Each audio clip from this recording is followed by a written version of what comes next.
Thank you, Sue. Final speakers are Darren, Tofts and Lisa Guy. We're allowed to stay until 6, so that being locked in is a lie.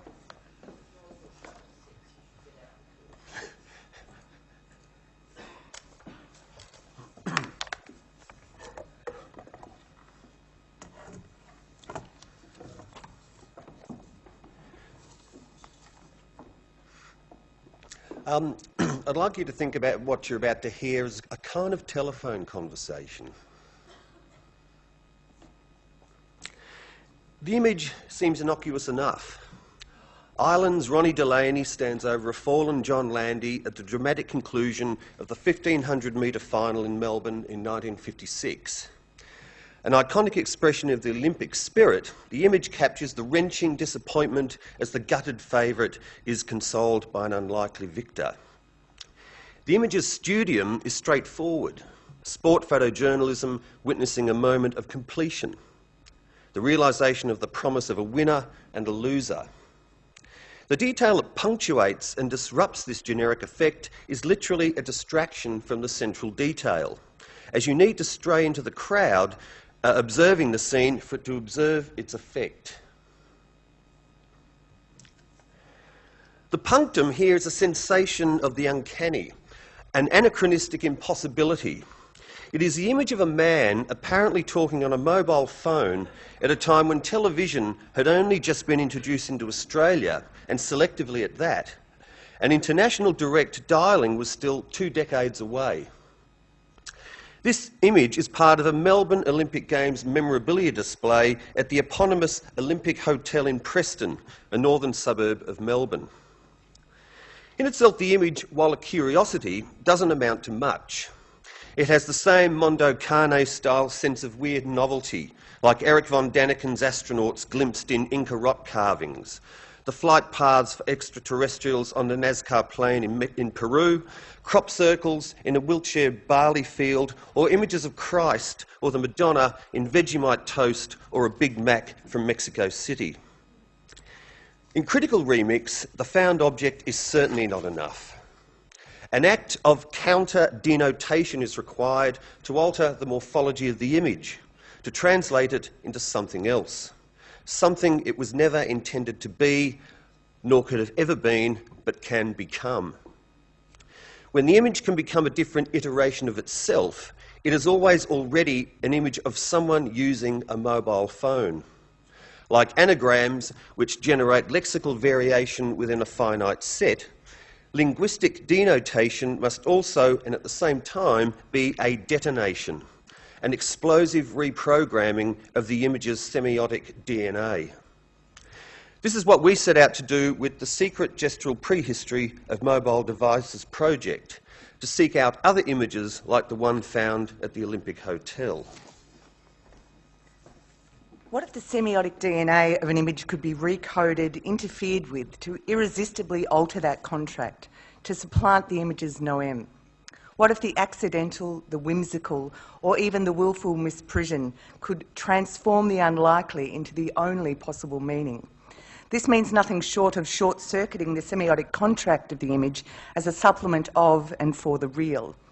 Within critical remix, the metaphysics of the real yields to that of the irreal, the fabulatory insinuation of a real in excess of the real, the prescient announcement of a real yet to come that after Borges needs only to be possible for it to exist.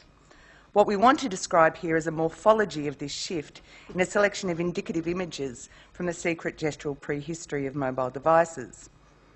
As we described in the Secret Gestural Prehistory blog, the visual archive foreshadows the psychopathology of unconscious gesture in search of a purpose, the unconscious of contemporary media culture's obsession with the occupation of the hands. It is a too familiar gestural ergonomics, a bodily pantomime imagining an indispensable intimate apparel that has modified the body's relation to itself and remote others. At times this seems ordinary in the form of a glancing touch of the ear, a casual glimpse of one's own hand, yet it can be uncomfortably distorted in the contortion of ear and shoulder, reminiscent of the arthritic malaise known as Invitus's dance, or an obsessive flailing of the hands while talking to oneself, as in certain pathological forms of mania or hysteria. These images are suggestive of gestural rhythms that synchronise the hand, the ear and the mouth with the eye. In this, they foreshadow the potential media that will, in time, resolve these postural gestures into a meaningful function, the immediate and continuous communion with unseen and absent others. With many images in the archive, the caption is not necessary to set off a semantic chain reaction or interference of the image's semiosis. Some have a convergent and suggestive immediacy that brings to mind gestures that have become part of the technologically modified body. These are suggestive of the pleasant aesthetics of coincidence. The 1976 photograph of two women in a Manhattan jeweller's, for instance, is for us an indicative image of the techno-mediated body. The older woman in the background cradles an analogue handset between her left shoulder and ear that, in a weird way, is more contemporary for us, perhaps, than that of the woman in the foreground, whose gesture resembles a pre-mobile ergonomics, even that of an ironic "I'm talking on the phone" pantomime. This is for us the heraldic mise en abîme of the entire project. It is an image, in miniature, of the expansive journey of postural distortion, suggesting the becoming media as intimate apparel associated with the vectors of mobility. This was something of the response we had when the Atlantic Monthly ran a feature on the project in 2010. One of the many blog discussions that followed included a comment on the image of a guy jogging in Central Park in 1976. "This guy looks like he's really rocking an iPhone." Here too is the intuitive becoming third nature of the seamless punctuation of immediacy by mediation, of doing something, in this instance jogging, that not so long ago would require a more elaborate and labour-intensive rupture of the event. A definite pause, stop jogging, go to a phone booth, have a conversation, resume jogging. Here the two actions are coexistent. The seamliness of different things are seamless, as in a suturing or stitching together of separate and even discordant elements. Here, to borrow from Derrida, is an aphoristic countertime. Paul and Linda McCartney visit Bill Wyman backstage at a Stones concert in 1978 in New York. The mediated countenance of both Linda and Paul distract the eye and ear respectively, suggesting something, perhaps, of the quality of their company. The caption for this image reads, "Bill basks in self-congratulation, knowing that at least two people bought or have at least seen Stone Alone," his solo flop album. Its influence exceeds his expectation as Paul McCartney brings a new inflection to the look.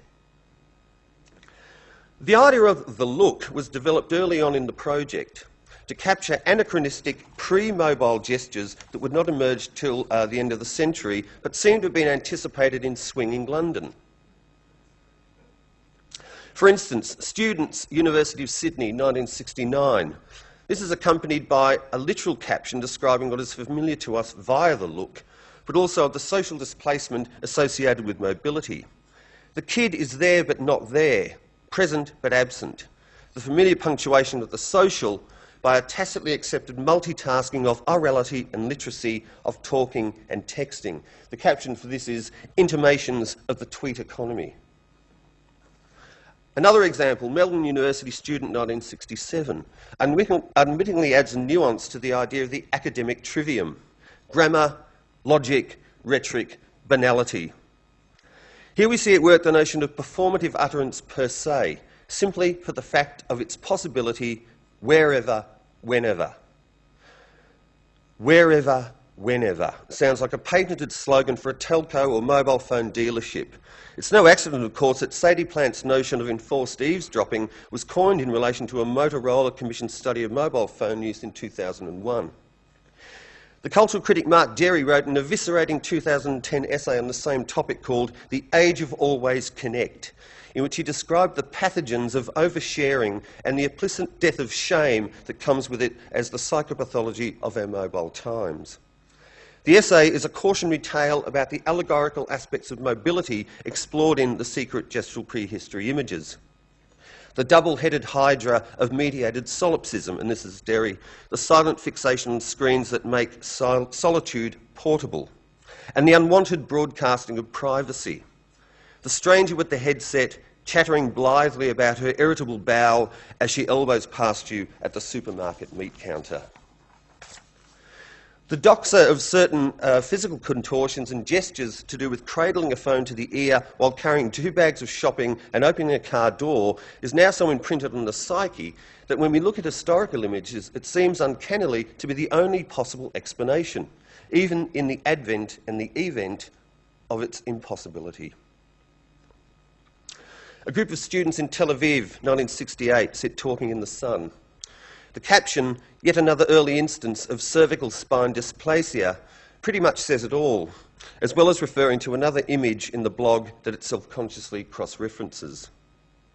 The contortions of telesthesia range across class, anonymity, as well as celebrity. 2 shots of John Lennon captured during the White Album sessions in 1968 reveal a new locution of the body to a new medium that finds a new use for the body akin to the becoming prehensile of the thumb in primates on the way to lighting fires. Or putting out fires, as in the case of a group of protesters in Saskatchewan in 1979. The caption underlines the point. Citizens of mixed heritage, Métis, denied the status of treaty Indians blockade the entrance to a national park in Regina, Saskatchewan. Reinforcements will soon be on the way. The anonymous image of a sheep farmer in the Wimmera in the 1940s similarly engages quite self-consciously with a mobile narrative. Checking the latest bail prices from Dalgety, the loyal healer awaits the resumption of his master's voice. And fittingly, trend-setting teenagers in Australia in 1974 proved once again that the antipodes is a relative concept, as a bunch of Melbourne Sharpies proved that the coloured balls and Conti cardigans were not the only thing on their minds.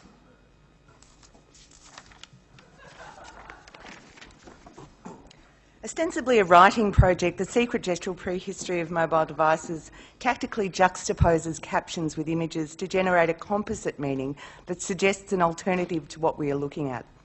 The suggestiveness of the relations between text and image is crucial, since it enables a dramatic rather than a didactic engagement between viewer and image.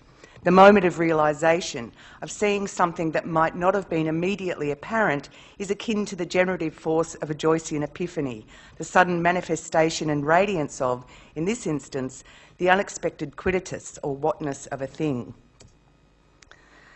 This is very much the motivation behind the caption for the image of an unnamed archaeologist, archaeologist in 1908. One can only wonder if the classicist Eric Havelock drew inspiration from this image while writing his preface to Plato. It is indeed a fitting emblem of his silent revolution. The caption not only frames the image but redefines it, as in this image of Andy Warhol and Mick Jagger from the 1970s. At first appearance, this image suggests that Andy has clearly had enough of Mick's relentless talk about himself. A closer reading reveals Mick's displeasure that his friend prefers the company of others not even in the room.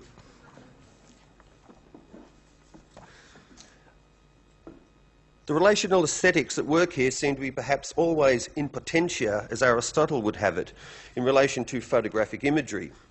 What we were surprised to find, though, was how potent this dramatic relational aesthetic was in relation to the rich and varied history of visual art.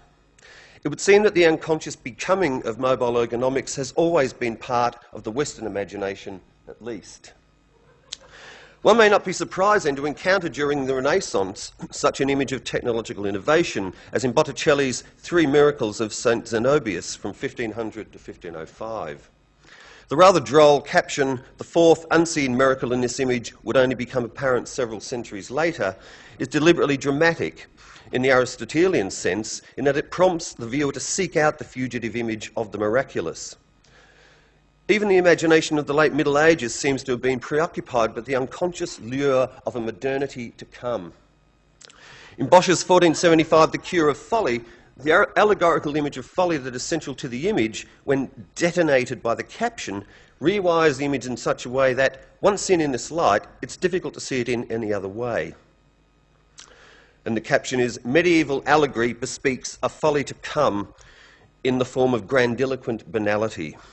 Researchers at the University of California, Davis, recently identified a previously unknown Latin inscription in this image, discovered from X-ray analysis of the book Teetering on the Nun's Head, taken historically to be an image of folly. The text, non ultum Kievo usc, roughly translates as, not much, what are you up to?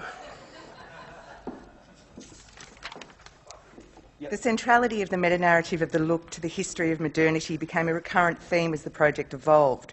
This was irresistibly suggested by an Eugene Adjtet portrait of a vernacular street scene in 1900. The caption reads, Eugene Adjtet unwittingly captures an image of an unforeseen expression of literary modernism in the streets of Belle Epoque, Paris. Again, this is where the caption as a micro-narrative rewrites the image in the diegetic process of the telling. A 1967 image of the Velvet Underground in situ at the factory focuses attention away from John Cale, who seems to be the focal point of the shot, onto Paul Morrissey in the background. And the caption is, at the factory with Andy's latest find, the Velvet Underground collaborator Paul Morrissey has tuned in and turned on. With a discreet turn of the head, John Cale senses what is happening and is keen to succumb to the new habit. In an image of Warhol and Jonas Mekas from 1965, the banality that Warhol made famous in his signature utterance of G seems to be the downplayed, underwhelmed vibe of the image's portent of a banality to come. And of course, we all learned to love the Alien during the 70s. Ziggy not only played guitar, was well hung and snow white tanned, but he also blew our minds. Images such as this one, and there are many others like it, almost preclude the need for a caption. The relational situation of the image under the rubric of something called the secret gestural prehistory of mobile devices is sufficient to make it bristle with an impossible echo of a past-future tense. The strategy of the double take, the invitation to look again, was also a key to the tone of the captions, as in this image of John Lennon in Hamburg in 1962. Rare image of John Lennon distracted during a performance at the Kaiserkeller Club. Other images irresistibly invite a more mischievous approach to the relational intimation of a hidden narrative to be discovered. In such images, a more expanded and ponderous approach to the writing was required. An unidentified man at a picnic in Madeira in 1959. If the punctum doesn't find you, the caption prompts you to be more responsive to its possible call. The ecium candicans sinc fastuosum, not to mention Malvasia, Terrantes and Verdelho, may well be known throughout the world. Here we see the innocuous vernacular potential for a new pride of Madeira. Similarly, the image of a group of young Italian lace makers in 1959 is irreversibly short-circuited by a rather oblique caption. Dating back to 1530, La Giuoca del Lotto d'Italia, more commonly known as bingo or housey housey, was first known instance in Western culture in which participants observed the call to eyes down. These young Italian women respond to the irresistible call of another.